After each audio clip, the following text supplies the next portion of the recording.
Childhood lover वाला ट्रोप finally introduce हो गया है और रिवील हुआ कि स्वाभाइजिन बचपन से ही ली पेई के लिए चुपचाप फीलिंग्स रखता था।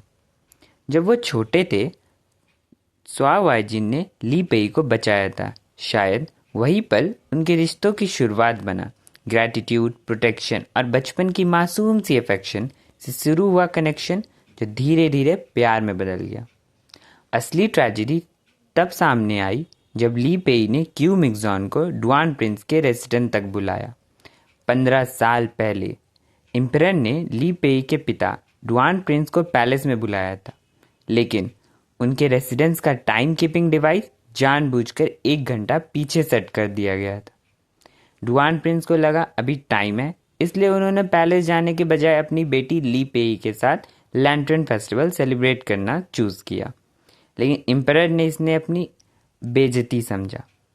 पहले ही दोनों भाइयों के बीच मिलिट्री पावर सरेंडर करने को लेकर टेंशन चल रही थी और इस इंसिडेंट ने उनके बीच की दूरी और बढ़ा दी।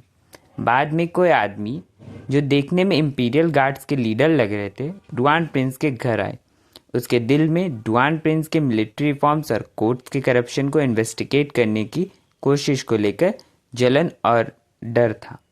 उन्होंने डुआन प्रिंस की तलवार का यूज़ करके पूरे महल में 100 से ज़्यादा लोगों का कत्ल कर दिया और फिर झूठी कहानी गढ़ दी कि डुआन प्रिंस पागल हो गया था और उन्होंने खुद अपने परिवार को मार डाला।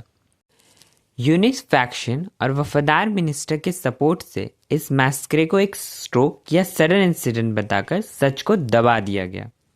जब क्यू मिंगजॉन ने अपने गुनाह कबूल किया, ली पेई ने अपने परिवार का बदला लेने के लिए उसे मार देने का फैसला किया, लेकिन स्वाभाइजिन ने उसको रोका। उसने कहा कि क्यू मिंगजॉन सालों से कोर्ट में पावर में है और अगर वो जल्दबाजी में कुछ करेगी तो नतीजा बहुत खतरनाक हो सकता है। ली पेई को मजबूरन अपना गुस्सा दबाना पड़ा।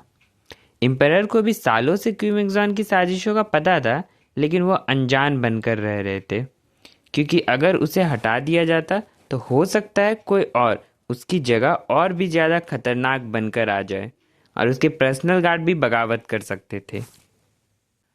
आखिरकार एम्परर ने सिर्फ इतनी सज़ा दी कि क्यू मिंगजॉन को अपने रेसिडेंस में बंद रहकर अपने गुनाहों पर चिंतन करना होगा और रोज़ स्क्रिप्चर्स लिखकर प्रायश्चित करना होगा।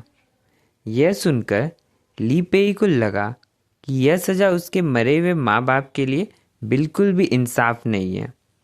उसे समझ आ गया कि रॉयल फैमिली के नज़रिए में कोर्ट की स्टेबिलिटी और पॉलिटिकल बैलेंस अपने ही रिश्तेदारों की ज़िंदगी से ज़्यादा इम्पॉर्टेंट है।